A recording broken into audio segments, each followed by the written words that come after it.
So I'd like to welcome everyone to today's Bannon Forum event, COVID-19 Technology and the Human Spirit. My name is Aaron Willis, and I'm the director of the Bannon Forum in the Ignatian Center for Jesuit Education here at Santa Clara University. This event emerges from a central theme of the Bannon Forum for the past few years, and Dr. Rohit Chopra's work as a Bannon Fellow during the 2019-2020 academic year. And the underlying thrust of the Tech and the Human Spirit program is the exploration of the profound and complex questions about technology's impact on what it means to be human. As a Jesuit institution, that includes the mind, body, and spirit. The human spirit in this sense is the place in each of us where questions of identity, meaning, and purpose dwell. A central part of our mission as an institution is the ongoing intellectual process to understand how we can support human flourishing and bring about a more just and humane world. And so in that context, I'm very grateful to Dr. Chopra for organizing today's panel and to the panelists for contributing to this important conversation here at Santa Clara University. And so I'd like to introduce Dr. Rohit Chopra, who will be the moderator, and he is Associate Professor in the Department of Communication here at Santa Clara University, and his research centers on global media and cultural identity, digital media, and media and memory.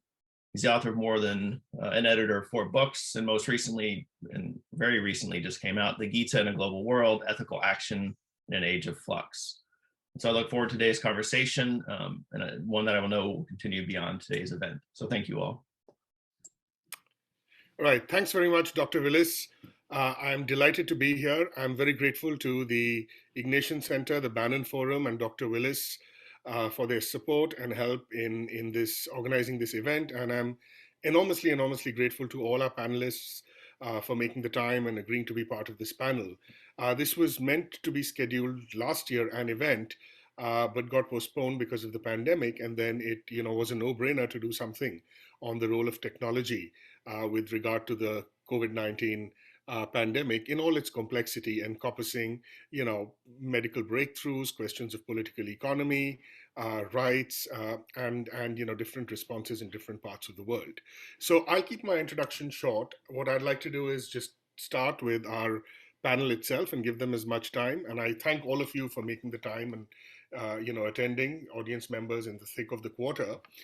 So our first panelist is Dr. Tamara Neese, and Dr. Neese is Assistant Professor of Media Studies and Director of Gender and Sexuality Studies at the University of San Francisco.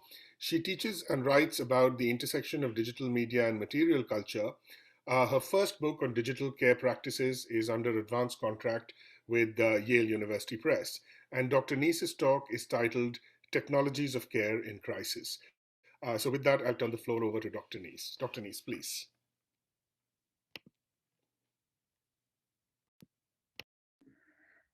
Sorry, everybody.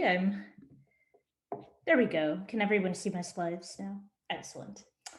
So I'll just jump right in, and thank you so much for the invite. I'm really happy to be here and to be on a panel with such wonderful scholars. So Titi Bhattacharya refers to social reproduction as,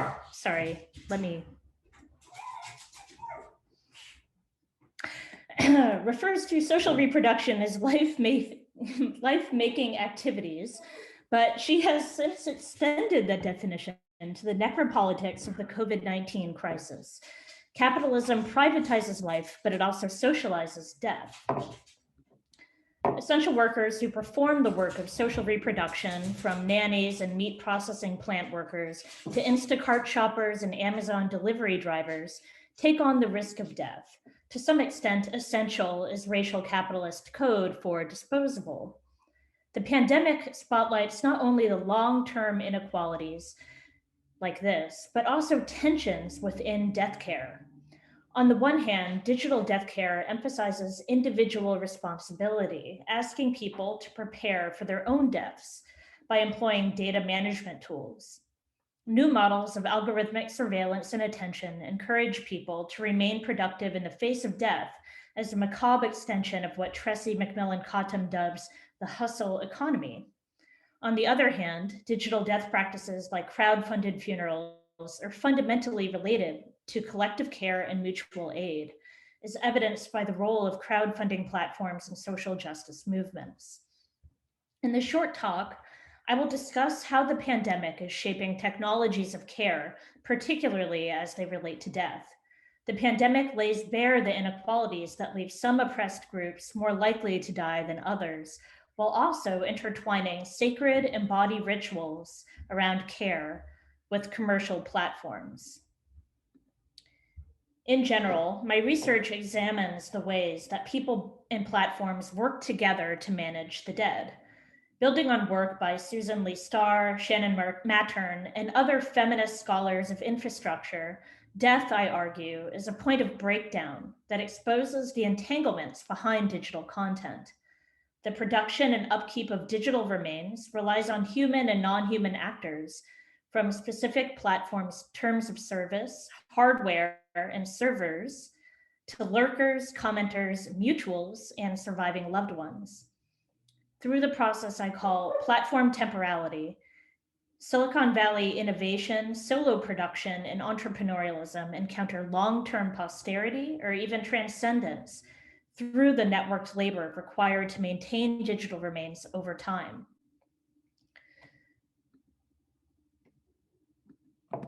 Because of safety regulations and travel challenges, commercial platforms are increasingly at the heart of death care. Hospitals are equipped with iPads for FaceTime goodbyes. Death doulas and hospice workers, along with kin members, perform care labor via digital channels rather than through touch, or through a different kind of haptic technology. In the case of the hand of God, a latex glove filled with warm water to approximate human touch in Brazil. Death rituals in different cultural and religious contexts are being remediated.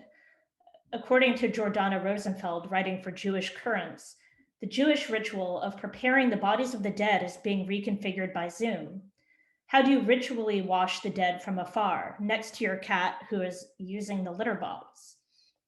The results feel inadequate, but an imperfect digital approximation can provide something valuable.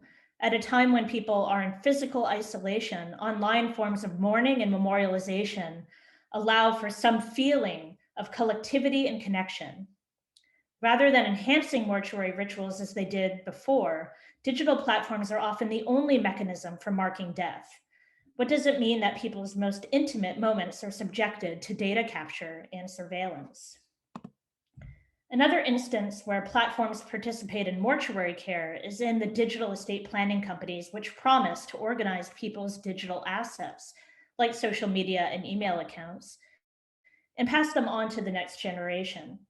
Some digital estate planning startups have cropped up or expanded during COVID as privileged people who have generally been shielded from death begin to ponder their own mortality. These companies tend to cater to young professionals, people who might already have life insurance policies, or who can tie their death care planning to other forms of risk management at home and at work.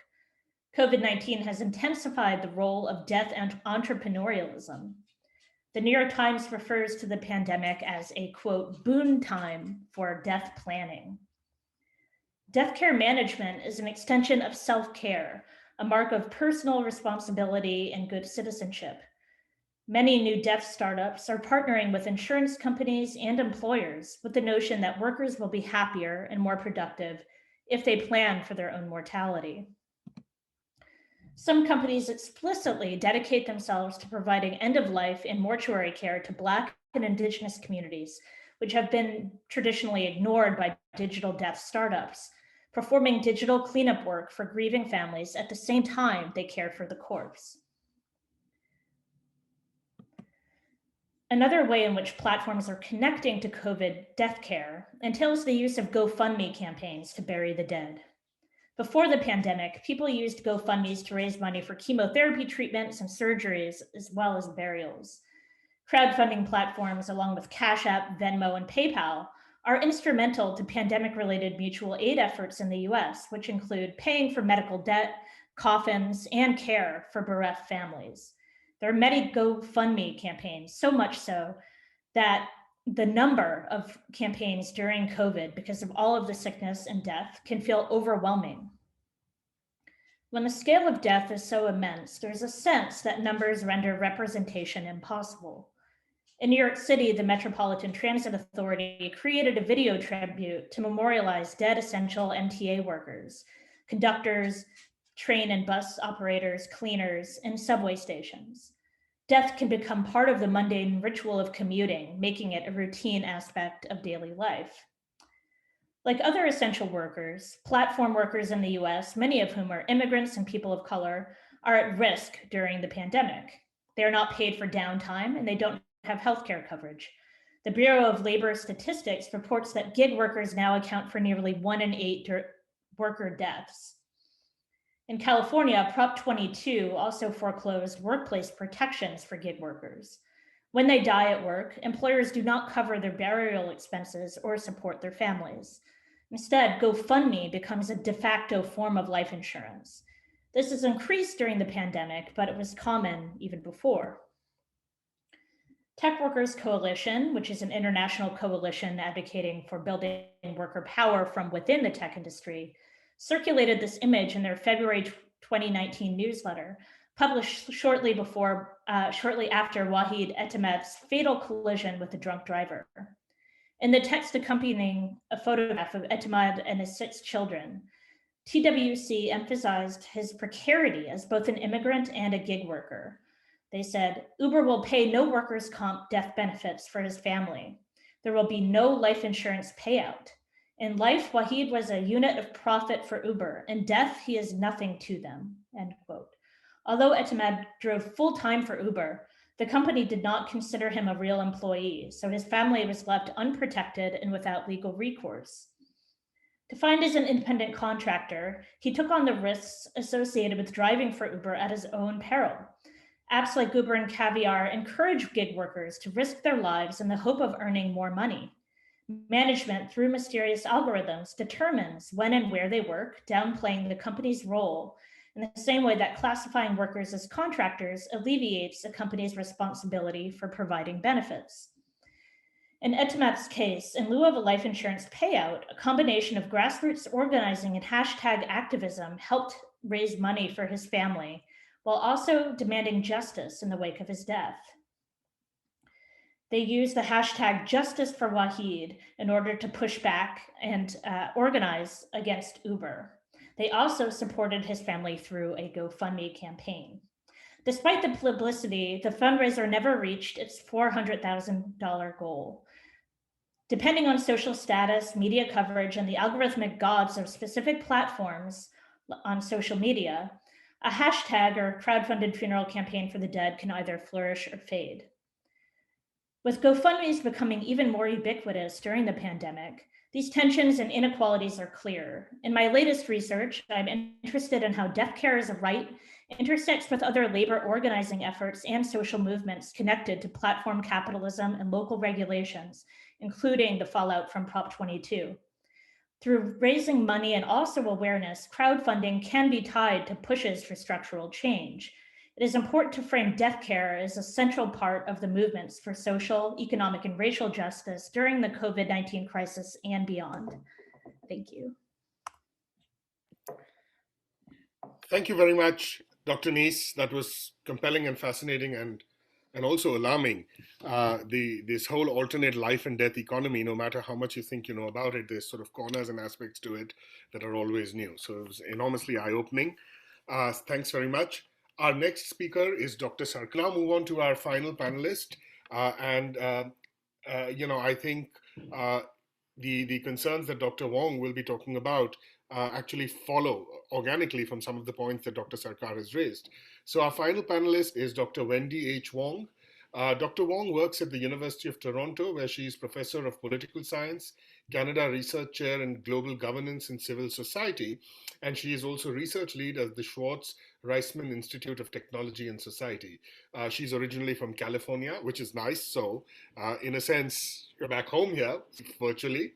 Dr. Wong's presentation is titled, What Happens to Human Rights When We Become Data? Dr. Wong, please.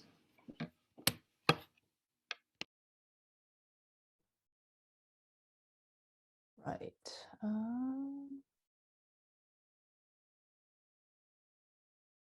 Okay. Great. Get my notes. So thank you very much for this kind invitation to be part of this event. I'm really happy to be there in California, albeit virtually. And I also want to thank my fellow panelists, Dr. Neese and Dr. Sarkar. I think you both raised really poignant examples that will be helpful for thinking through some of the broader picture that I'm hoping to be discussing with you all today. So I'm going to be giving a quick pitch for a book I'm in the middle of writing. It's got the working title, Datafied, Rebooting Human Rights in the Digital Age. And I'm happy to dig into some of the meat of the book and the Q&A, but I'll give you the sort of the broad overview. So before I start, when I say data today, what I mean is digital data, that is data that can be stored in computers. And I'm particularly interested in data that is about or from people. So COVID-19 has reinforced and in fact increased the digitization of our world. The medium of this panel is just one of many instances of digital interaction all of us will have today. I bet most of us have already received or at least sent one email or text this morning, or this afternoon in my case. So a lot has been written about this and about the centrality of data, the ubiquity of data in our lives. And it's becoming really hard to ignore this ubiquity of digital data. So there's some obvious ways many of us participate in social media, we write email, we conduct online searches, we have smart devices, but there are also some non-obvious ways that data are being collected on our devices via our apps, via cookies on websites, our behaviors on and offline with our devices, data on our transactions, for example, credit and financial transactions. And of course, loyalty cards, loyalty programs have been around for a long time. So the datafication of our lives is a fundamental shift in the way that human beings have existed in the world and that we've occupied the world previously. And what I write in my book is that these data are actually you. So unlike common portrayals of data as digital trails, digital dust, digital exhaust, or digital detritus, I argue that all the data that are being collected are actually revealing of who we are. And so the digital world is creating a data you, who is every bit you as the physical you. And so the data that make up data you are as you as your thoughts. They are the search terms you type into Google. They are the number of steps you took today and your heart rate when you were exercising. And so they are as you as your body, just in a different form, or what technologists often call substrate. Now, I often see this idea that data is the new oil, and I have problems with this from a human rights perspective.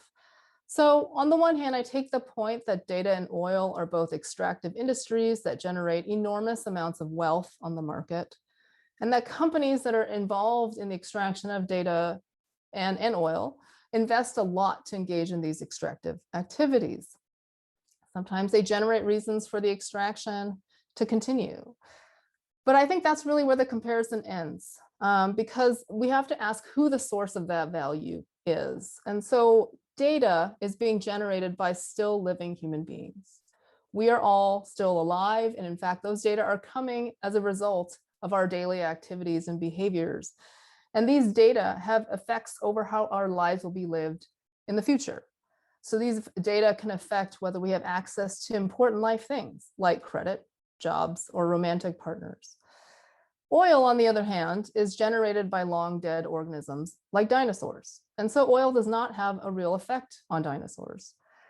So this is all to say that rather than treating people as ends or good in of themselves when we liken data to oil, we end up treating people as means to an end. So means to an end of productivity, of profit, of product improvement, etc. And this takes away from the fact that data are more than just economic to us. They're actually revealing of who we are. So this is why I emphasize it in the book by calling it data you. And there are implications for the existence of data you. For example, those that have access to data you have a tremendous power over knowing who you are and can use those data to control the possibilities for who you become going forward.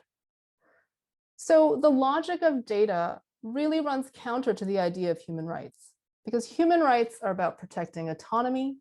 They are about protecting human dignity.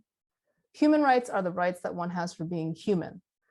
And human rights ensure us that each human life is valuable not what each life can contribute to some greater goal. So usually if a practice or circumstance is causing a human rights violation, we can help people by choosing an exit or helping them help create an exit for them.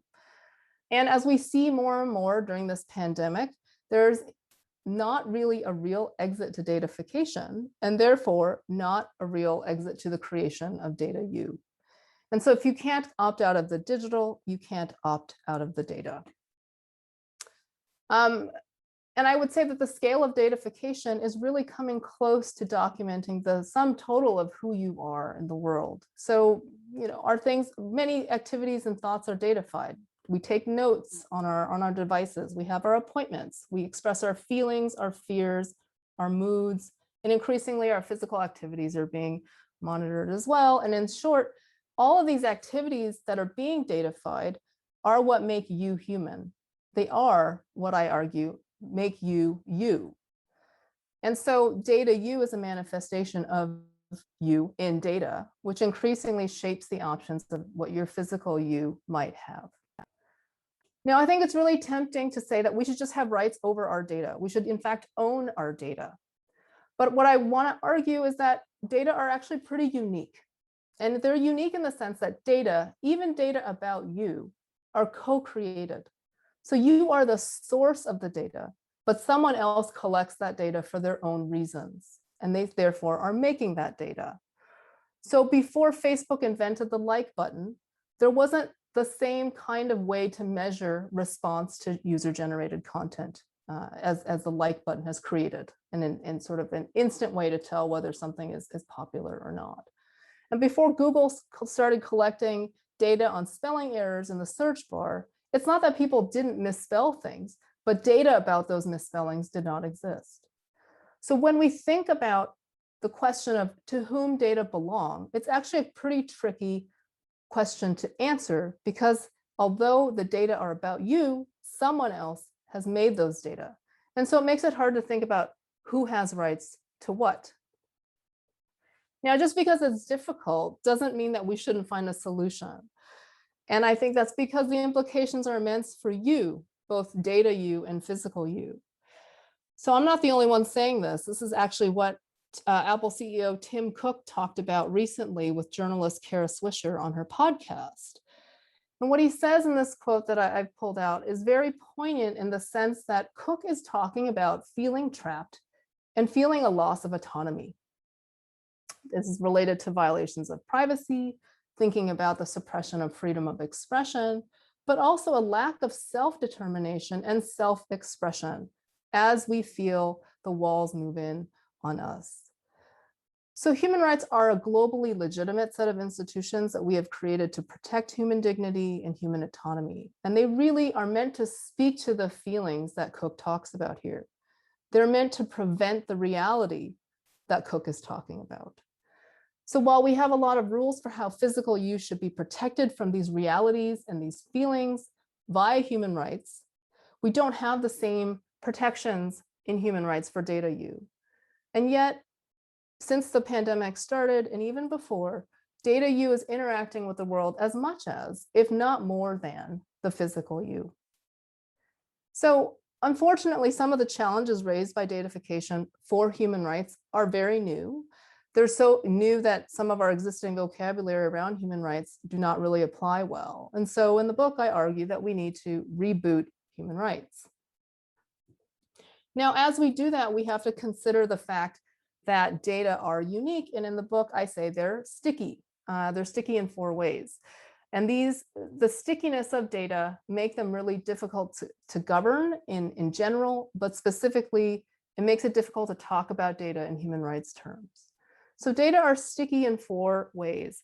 They are mundane in that they're everyday activities that are being tracked and recorded, and they are often insignificant activities that we engage in. Data are also forever in the sense that they're easily copied and transferred, and it's also hard to know who has them as a result. Data are linked. There's a lot of data sharing, a lot of data selling, and again, because of the foreverness of data, these two dimensions interact in terms of creating stickiness.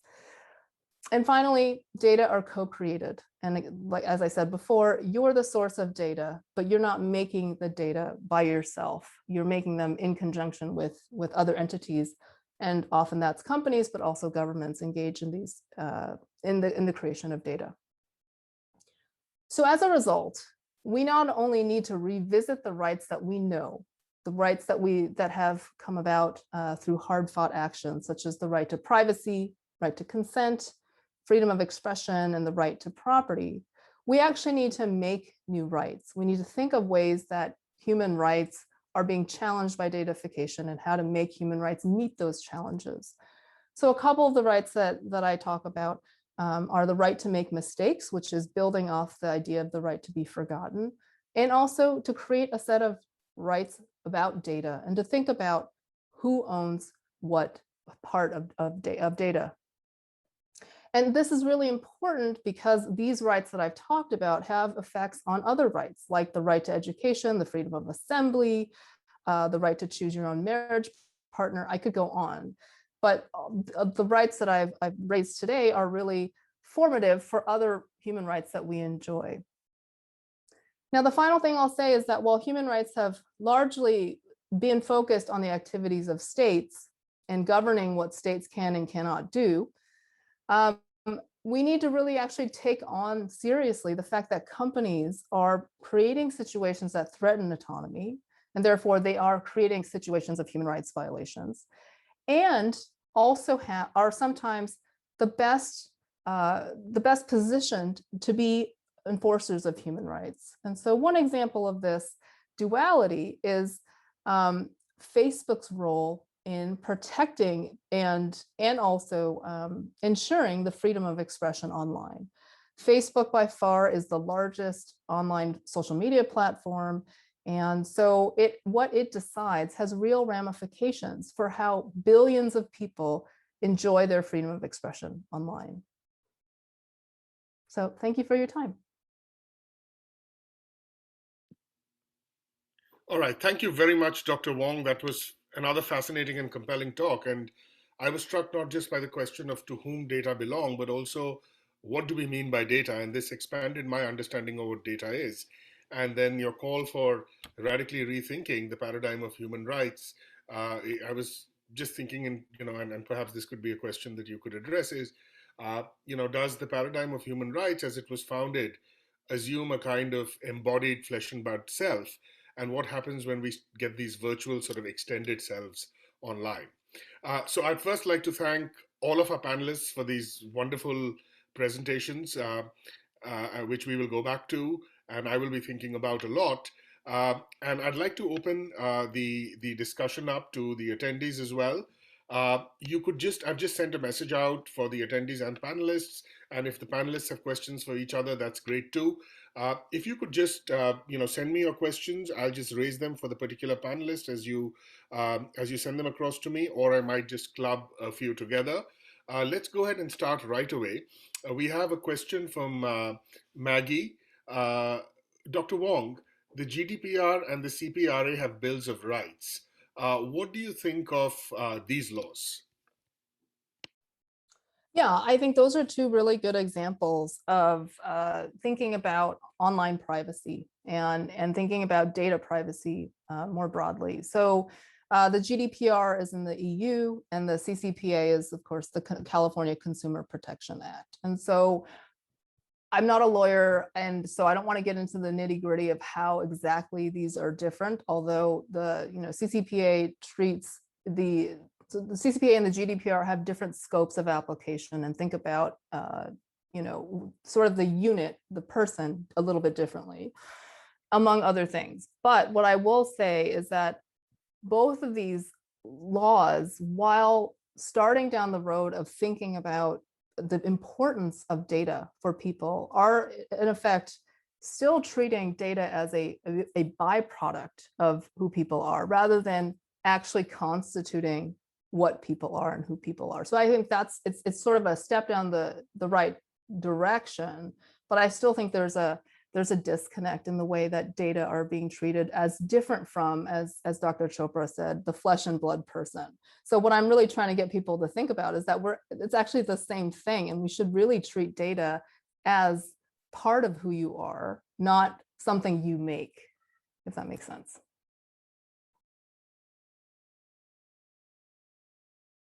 All right, I have a general question, and I'd like each of the panelists to address this, and then we'll have a few more questions come in. So we'll start with Dr. Nees and go to Dr. Sarkar and then Dr. Wong.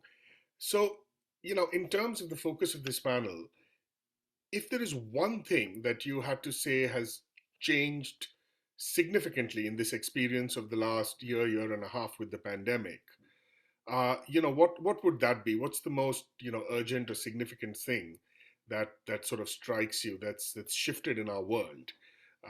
So I'll just, turn it over to you, Dr. Nees.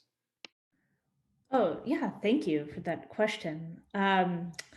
So, I mean, even from outside of the perspective of things like death care or mortality, which obviously have taken on more meaning in a pandemic when so many people are falling sick and dying. But aside from death itself, the thing that I think is really significant is the way that people are more dependent than ever upon these platforms that don't give anything back to the societies in which they're situated. So, as we were talking about even before the panel here in the Bay Area, where you have such gross wealth inequality, and the companies that are profiting from the pandemic, people like Mark Zuckerberg and Jeff Bezos are further enriched by the crisis. And yet the people who are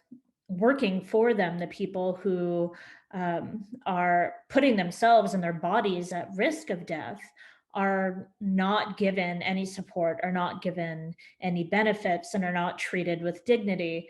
So I think that the pandemic has, on the one hand, really made it almost impossible to not depend on digital platforms in some capacity, whether it's for work or for social connection, and at the same time has made the platform owners so much more wealthy and powerful, and is really highlighting that fundamental inequality.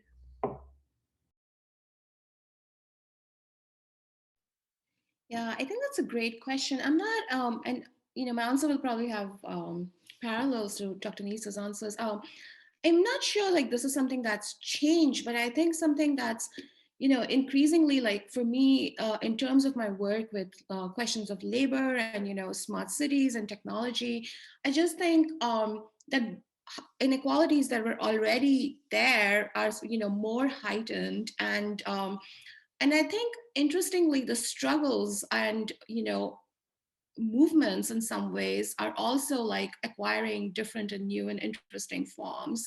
So for me, there's like, of course, the examples in India that I've talked about, I mean, if we think about the gig economy, for example, in the United States, and we obviously, we all lived through the sort of voting on, rideshare and other things. And I mean, there are obviously parallels between gig economy workers and, migrant laborers that I'm talking about in India, or domestic workers. And I think what's interesting is like how sort of these divisions of, race, class, gender, like are sort of being reconfigured in these new and interesting ways through the use of technology, whether that's infrastructure, whether that's the use of digital technology.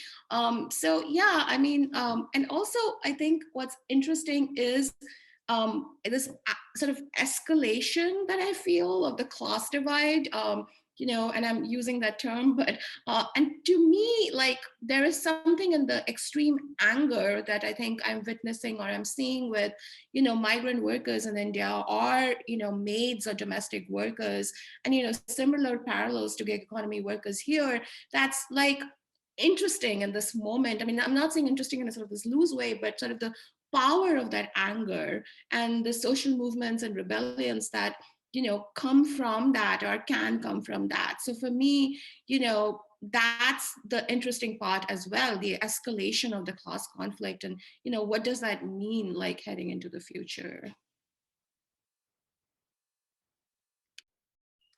I think, I come back to this a lot because I think there's a duality with technology that we're all feeling very acutely because of the pandemic. I think, technology has enabled both the types of work that Dr. Neese talked about, and also, the situations that Dr. Sarkar raised in different developing contexts. But, technology gives us a lot of things. And I think many of us can't imagine a world in this pandemic situation where we didn't have a lot of the technology that we do. On the other hand, I think what's become very clear to me is that we can no longer sort of ignore the connection between the data that we make and our physical bodies and our physical lives. I think that it's become very clear, and this is just in the mainstream media, in the way that data collection and personal data are being covered in how people are talking about it. It's very much part of the popular discourse now. How much data am I giving away? How's that going to affect me going forward? And I think that's really where the duality of data and technology is really becoming hard to ignore. On the one hand, we enjoy the benefits. On the other hand, it's intensified some inequalities, and it's created new problems that we need new tools to address. All right, thank you very much. So I actually had a couple of friends send in questions by email. I don't know if they could, they were able to stay for the entire panel, and I'm going to just sort of mention the first one, and I'll be again very grateful for what all the panelists have to say about it. And then if the panelists have questions for each other, that would be great too in the time we have. So I just, so this question was raised earlier as well when I was talking about this panel with a friend, and it's about the larger sort of political economy of privilege with regard to questions of race, or in India with regard to questions of caste, and whether our popular media or in the popular imagination those connections have been drawn sufficiently. And each of you has spoken to this. So just to give you an idea, I manage in San Francisco, the scheduling has been a mess because you have to literally go to 10 different websites. And if you didn't get up at 6 in the morning on a Walgreens website, you would not get an appointment. So I had got an appointment. I had to unfortunately cancel it. But then eventually I had to drive all the way to Pleasanton, which is a 42-mile drive, to get my first vaccine shot. And I was just thinking that what happens to someone who can't afford that? Or what happens, and obviously these questions are tied with questions of class and race and ethnicity. So there is, and then in parallel, we have this other movement going on right now, or these other movements for justice, for racial justice, right, with Black Lives Matter. So there's a whole discussion on that going on. And then there is the unequal treatment of different bodies based on race, caste, gender, and ethnicity with regard to the pandemic, and in the case of India, with regard to caste.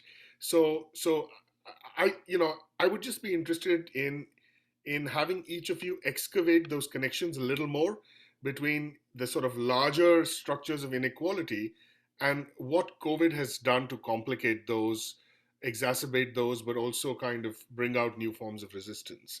I'm sorry, I know that was all over the place, but if you could just push a little more towards on that question, I'd be very fascinated by your responses. I can jump in for, are we going in order? So I can just. Oh yeah, please. In. Okay.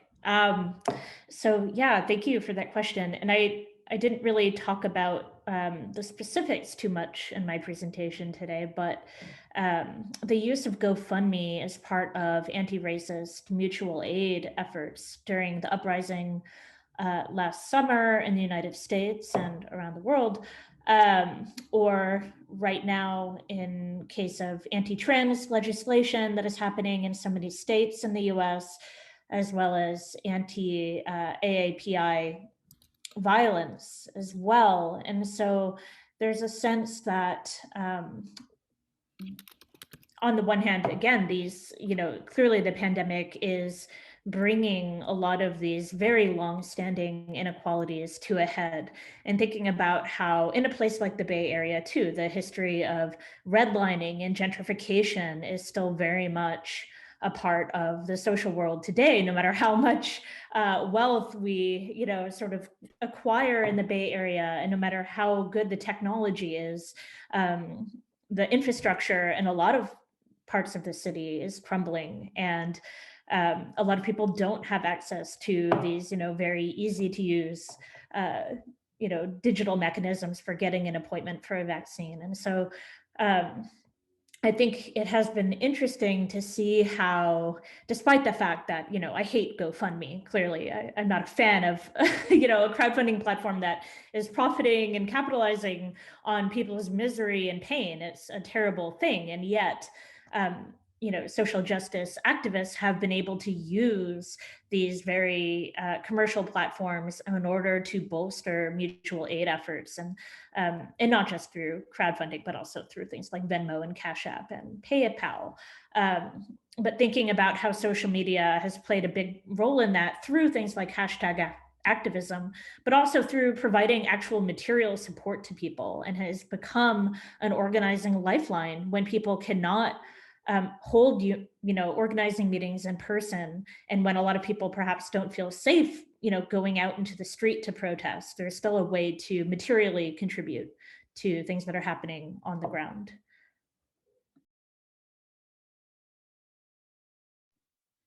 Yeah, that's a great question, and I think I saw Maitri's question as well. So I'm interested in thinking about questions of privilege. I mean, obviously there's been a highlighting of that. So, for example, my mom has, in India, has got the AstraZeneca vaccine, and the gardener who works for her has got the Indian vaccine, which doesn't have the kind of testing like that AstraZeneca has had, right? But I think I'm interested in like what forms of protesting and social movements are coming. And one thing that I've been thinking about a lot is, for example, the pandemic in India halted the protests against the CAA, which is basically like this major act that has been seen as anti-Muslim. And there were protests that raged across the country, including, I would say, in some ways, very new participation by, youth who came from like the more, upper castes and upper classes, right?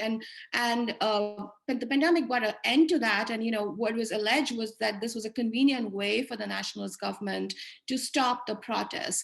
But I think what's interesting, and I've written about this a little bit, is like what forms of protests, are deemed like sort of acceptable in the global imagination, right? And one of the ways that the migrant workers have been protesting, for example, in India against, this kind of discrimination by COVID is by stone throwing or stone pelting, which is, being immediately labeled as like lumpen and dangerous and, irrational, right? But stone throwing has like this very interesting history going back to, Kashmir, for example, where, I'm trying to think of the word, I think it's called, I'm forgetting what the exact term is called, like kuljang or something like that, where stone throwing is really looked upon as this like, thing that you do where there are no other options available to you, right? So not as this irrational, dangerous act, but as an act of protest, as an act of freedom. But that's a very different framing of the migrant laborers throwing stones, or for example, the angry, irrational maids, who protested in the complex I was talking about. And actually a consequence of that protest was that their settlement, the slum settlement, was destroyed by the government because they were represented as dangerous, right? And this is very different to sort of, more popular protests that we've seen during CAA, where, you've had like aestheticized version of women coming together and song and dance, like the Brazilian, the rapist is you, like sort of the, like doing that in Bengali, sort of more like aesthetic, acceptable forms of protest. Whereas, stone throwing and stick and fighting with sticks, which is probably the only option you have at that point, is seen as violent and irrational, right? So yeah, it's very interesting for me to like sort of think through, whose protest and what forms is considered acceptable. So I just want to address Dr. Chopra's point about the vaccine and how you had to drive 42 miles to get you. I would love to drive 42 miles at this point to get my vaccine. So for those of you who haven't kept up to date on the Canadian rollout of the vaccine, we're actually quite far behind the American rollout. So so you are actually well ahead of us in that regard. But I think the pandemic has really shown that technology is something that actors can use to their own advantage, right? And so the disempowered do not have these advantages and therefore cannot leverage technologies in the way that those in power can. And so we can think about that with how technologies are often used against marginalized populations to begin with. So whether that's thinking about, for example, how facial recognition is really bad at looking at Black faces and Asian faces and commonly misidentifies people and mistakenly leads to mistaken arrests, for example. These are already populations that may have been targeted by the police, that the police are using technology to sort of to do their work, but also these are the effects are magnified on marginalized populations. And I think, to some of the points that the other speakers have raised, it's how those who are struggling and disempowered can leverage these technologies is sort of subject to these broader platforms like GoFundMe that are serving their own purposes, right? And so how do we think about this? I think technology introduces possibilities, but those possibilities don't have equal uptake because some groups are more marginalized than others, and they're going to be more disadvantaged to begin with. So I think that's really the pandemic itself has really shown this, I think, both domestically in Canada and the US, but also globally in the distribution of the vaccines. Right. Thank you very much to all the panelists. I was reading about how the mess in India is actually going to have repercussions for the entire world because, and someone in India said, who's part of the National Task Force, that how we handle it in India is going to have implications for the rest of the world because we're the world's largest producer of vaccines, but there's inequality in India too. So we have two more questions, and then I think just because of time, we'll have to wrap it up there. There's a question from Maitri. I'll read it out. I think Srila spoke to it already to an extent, but this is for all the panelists. And then there's a question from Easton for Dr. Wong. So let me start with Maitri's question. She also expresses her thanks for the wonderful set of presentations. And she says, I was thinking about how in Sri Lanka there have been protests surrounding the forced cremations of Muslims, which began during the pandemic, and how civil society organizations look to India's farmers' protests as a model for organizing across religion, ethnicity, and sector. In thinking about your three presentations together, I was curious, are you seeing ways that workers, gig, migrant, domestic tech workers are working transnationally across infrastructures, government and industrial? And if so, what challenges do they face and what forms are they taking up? And then I'll read out the question for Dr. Wong and she could perhaps address both together. Dr. Wong, you mentioned how Big Brother watching over our data is contributing to a feeling of loss of autonomy. To what extent do you think that some of our free will has been taken away when making decisions in our day-to-day lives? And perhaps we could start with Dr. Wong, since there's this other question for her, and then just go in reverse order. Okay, I actually don't know if I'm the best person to answer the first question, so I'll punt that to my fellow panelists. Yeah, I mean, this question of free will versus autonomy, I just tend to think of the world in autonomy or non-autonomy terms. So that's the way I default. So to answer this question posed, to what extent are decisions being taken away in terms of the freedom in our day-to-day lives? I mean, I certainly think that we're being pushed in one way or another very strongly by the algorithms that are analyzing the data that we generate. Does that mean that we lack autonomy altogether? I don't think that that's the case. I think we're still making a lot of choices on a minute-by-minute basis. I think the problem is, though, is that as more and more data are being collected and as they become aggregated, linked, reanalyzed, rehashed everywhere, I think yes, eventually, I think what that will end up being is that there is going to be a loss of autonomy for each and every one of us. Now, Will we feel it? I don't know if we're going to feel it. I don't know if we're aware of it. And to some extent, maybe it doesn't even matter. And maybe some people don't think about that as a real problem for them. From a human rights perspective, though, I think that one of the things that that body of law and that international framework is trying to protect is the ability for people to live their lives on their terms. And so when we think about the extent to which data collecting and analyzing technologies are doing, is that they're trying to make predictions on who we might be. But as human beings, I think there is this element of random error, so to speak, right? That they make predictions that are probabilities on who we might be given what we've done in the past, but that doesn't and shouldn't necessarily dictate what we are able to do going forward.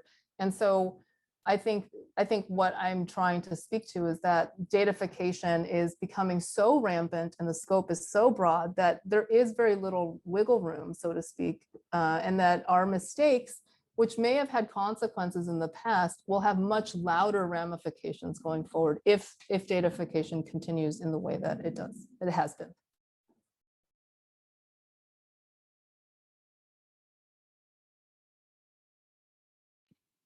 Dr. Neese, and then maybe Dr. Sarkar, if you want to speak to Maitri's question or anything else. Yeah, well, and especially Maitri's question about relating the forced cremation of Muslims and thinking about what Vincent Brown calls mortuary politics. So, sort of beyond necropolitics over, who has the right to live or die versus, how does treatment of the dead reflect values in a society and the value of particular kinds of human life or not. And thinking about sort of a more global response to, say, the vast power of a company like Amazon or gig platforms in general, I think we have seen some attempts at sort of working across national boundaries, people mobilizing in various parts of the world. And so for an Amazon Prime Day, there might be protests among call center workers in the Philippines and people who are working in warehouses in Minnesota as well as in Germany, in Italy. And so ways of sort of mobilizing collectively. And I think the point is actually that it has to be a global effort, especially when you're talking about something as powerful as a company like Amazon. But you also do see how local regulations at a national scale, but even at the scale of something like Proposition 22 in California, has rippling effects within a particular place as a kind of bounded polity or something, but then also it will have reverberations even across national boundaries. And so it's been really interesting to watch how legislation in different parts of the world about gig work has sort of affected organizing efforts in other places. And yet you really do need some sort of united collective and transnational front in order to effectively make any change, because it's sort of like whack-a-mole if you don't work together. Thank you. Dr. Sarkar, we are at time, but very quickly. Yeah, I think this is a great answer by Dr. Neese. So I can have a conversation with Maitri later. So yeah, I'm good if we want to just go ahead. Okay, thanks very much. So I just wanted to thank all the attendees, wanted to thank the Bannon Forum, Ignatian Center, and of course I want to thank our panelists, Dr. Neese, Dr. Sarkar, and Dr. Wong.